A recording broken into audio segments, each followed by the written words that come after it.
Nikolaevich Tolstoy. Rus madaniyatini dunyoga tanitgan, yer yuzida yashab o'tgan yozuvchilarning eng ulug'laridan hisoblangan kishilar. Lev Tolstoy.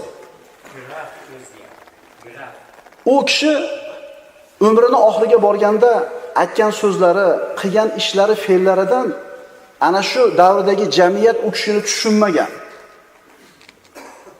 U kishini tushunmagan. Shunda Tolstoy shunday deydi: bir toifa kishilar meni espas, ahmoq deyishyapti.